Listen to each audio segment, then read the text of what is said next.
rumah Bung Hatta. Tahrir sudah nunggu di rumah Bung Hatta. Bung Hatta baru datang dari Saigon. Bung, Jepang telah menyerah. Karena itu, saya minta Bung Karno dan Bung Hatta dapat memproklamasikan Indonesia. Belum bisa.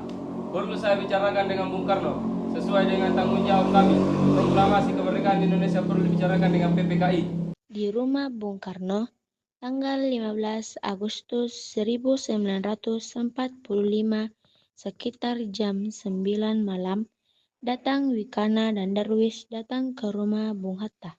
Bung, Jepang telah menyerah kepada sekutu, tolong proklamasikan Indonesia. Segera dilakukan malam ini juga. Paling lambat besok tanggal 16 Agustus 1945. Bung, apabila Bung Karno tidak mengumpulkan kemerdekaan malam ini juga, besok akan terjadi pertumpahan darah. Soekarno bangkit dari duduk dan nampak marah, kemudian berjalan menuju Wikana berdiri. Soekarno membuka kerah baju sambil berucap, Ini golok leher saya. Setelah saya ke pojok itu, sudah hilang nyawa saya malam ini juga. Jangan menunggu sampai besok. Saya tidak bisa melepaskan tanggung jawab saya sebagai ketua PPKI. Karena itu akan saya tanyakan kepada wakil-wakil PPKI besok. Wikana dan Darwis terkejut mendengar jawaban Bung Karno itu. Wikana dan Darwis segera meninggalkan rumah Bung Karno. Para pemuda gagal memaksa Soekarno dan Hatta untuk segera memproklamasikan kemerdekaan. Bung Karno kemudian meminta Bung Hatta untuk mengundang para anggota PPKI pada pagi tanggal 16 Agustus 1945 untuk rapat membahas keadaan terakhir Indonesia dan persiapan untuk kemerdekaan Indonesia. Karena gagal memaksa Bung Karno dan Bung Hatta untuk memproklamasikan Indonesia, para pemuda malam itu sekitar pukul 12 tanggal 15 mengadakan pertemuan di Jalan Cikini 71 Jakarta. Para pemuda yang hadir antara lain Sukarni, Yusuf Kunto, Khairul Saleh, dan Hodangko Singgi merupakan sepakat untuk membawa Soekarno dan Hatta ke luar kota. Tujuannya agar kedua tokoh ini jauh dari pengaruh Jepang bersedia memproklamasikan kemerdekaan Indonesia. Para pemuda juga sepakat menunjuk Sudangko Singgi untuk pemimpin pelaksanaan rencana tersebut. Untuk melaksanakan tugas, Singgi mendapatkan pinjaman beberapa perlengkapan dari markas peta di Jaga Monyet. Waktu itu, yang piket di markas peta adalah Latif Hendraningrat. Singgi disertai pengemudi Sampun dan penembak Maher Sutrisno bersama Sukarni, Wikana, dan Derwardi menuju ke rumah Hatta. Di rumah Bung Hatta sekitar pukul 3 hari. Bung, segera juga ibu kami. Kemana? Pokoknya ibu saya. Baik, kita bisa minta Bung Karno ikut. Siap. Di kediaman Bung Karno, keluarga Bung Karno baru saja makan sahur. Bung, segera juga ibu kami. Kemana? Punya ibu kami. Baik, tetapi saya minta Bung Karno ikut. Siap. Bung Karno bersama istrinya, Fatmawati, dan anaknya, Guntur yang masih usia 8 bulan diajak serta. Di depan rumah sudah menunggu mobil, yang di dalam mobil sudah ada Bung Hatta. Mobil rombongan Bung Karno dan para pemuda dan bergerak ke arah timur menuju Jatinegara dan terus ke timur dan akhirnya sampai di Kecamatan Rengseng Dongklok. Sementara itu di Jakarta terjadi ketegangan karena tanggal 16 Agustus itu seharusnya diadakan rapat PPKI, tetapi Soekarno dan Hatta tidak ada di tempat. Ahmad Subarjo segera mencari kedua tokoh tersebut. Akhirnya, setelah terjadi kesepakatan dengan Wikana, Ahmad Subarjo ditunjukkan oleh antara ke Rengseng Dengklok oleh Yusuf Kunto. di Ringseng Dengklok, khususnya di rumah seorang Tionghoa di Jauh Kiziong. Sehari di Ringkas Dengklok, ternyata para pemuda belum berhasil memaksa Soekarno untuk menyatakan kemerdekaan di Indonesia. Ahmad Subarjo tiba di Ringkas Dengklok sekitar pukul 6 malam untuk menjemput Soekarno dan rombongan. Namun, kecurigaan para pemuda terhadap Ahmad Subarjo pun masih terjadi. Apakah kalau Soekarno dan Hatta kembali ke Jakarta, proklamasi kemerdekaan akan bisa terlaksanakan? Terjadilah dialog antara Subeno selaku komandan peta Ringkas Dengklok dengan Ahmad Subarjo. Apa proklamasi dapat dilakukan sebelum tengah malam nanti? Sudah sekitar jam 8 malam. Kami harus kembali ke Jakarta, lalu mengundang para anggota Badan Persiapan Kemerdekaan untuk rapat kilat.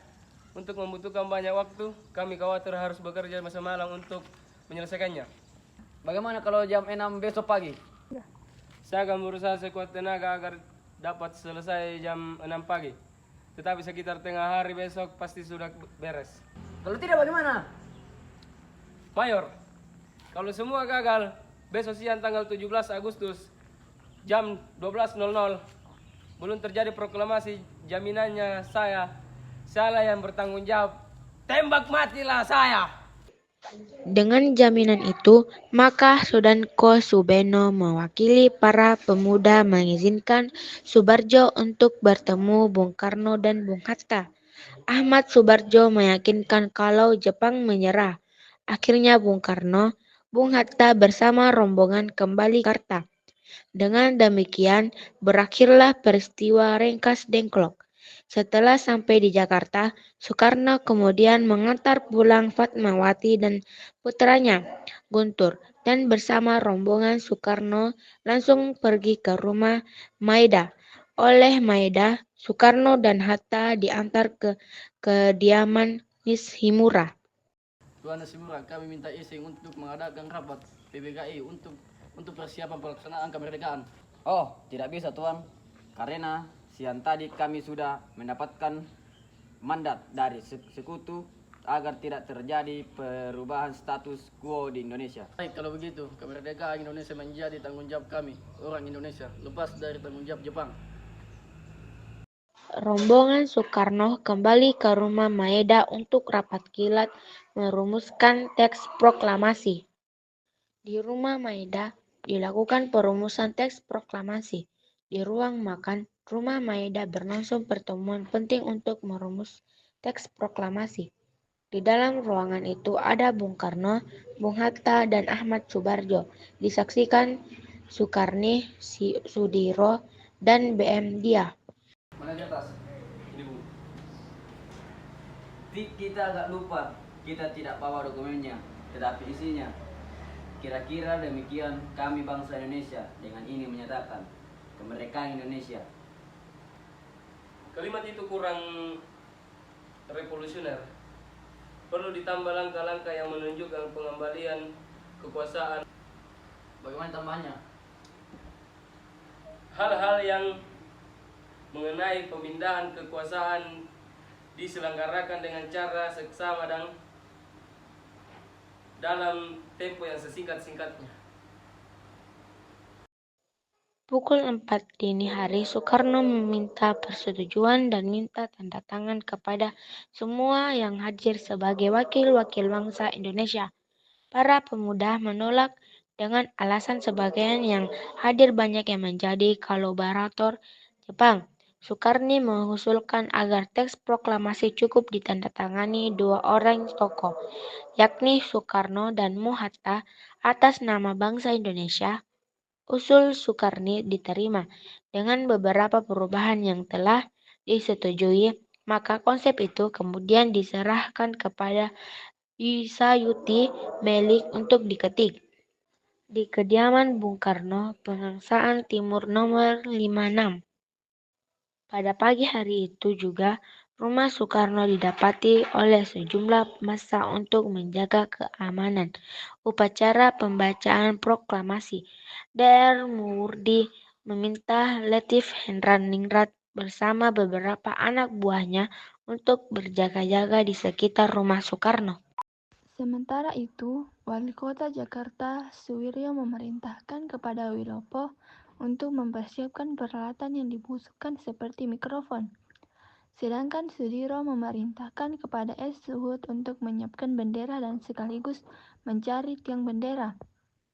S. Suhut mendapatkan bendera merah putih dari Ibu Fatmawati. Bendera dijahit Ibu Fatmawati sendiri dan ukurannya sangat besar. Bendera merah putih yang dijahit Fatmawati dikenal dengan bendera pusaka. Sejak tahun 1969, tidak lagi dikibarkan dan diganti dengan bendera duplikat. Sementara tiang bendera mendapatkan sebatang bambu semacam bekas jemuran pakaian. Sejak pagi hari, sudah banyak orang berdatangan di rumah Soekarno di Jalan Pegangsaan Timur nomor 56.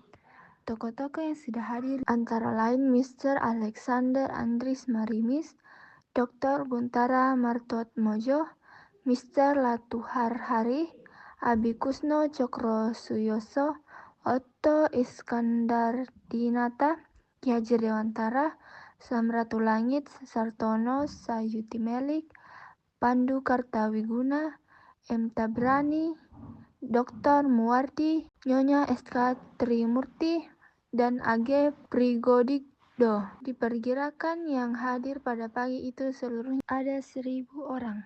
Acara yang direncanakan pada upacara bersejarah itu adalah: pertama, pembacaan teks proklamasi, kedua, pengibaran bendera merah putih, dan ketiga, sambutan Wali Kota Suwiryo dan Dr. Muwardi dari keamanan. Hari Jumat lagi, tepat pukul 10 waktu Indonesia Barat, Soekarno dan Muhatta keluar dari serambi depan, diikuti oleh Ibu Fatmawati. Soekarno dan Muhatta maju beberapa langkah. Soekarno mendekati mikrofon untuk pembacaan teks proklamasi. Proklamasi kami bangsa Indonesia dengan ini menyatakan kemerdekaan Indonesia. Hal-hal yang mengenai pemindahan kekuasaan diselenggarakan dengan cara seksama dan dalam tempo sesingkat-singkatnya.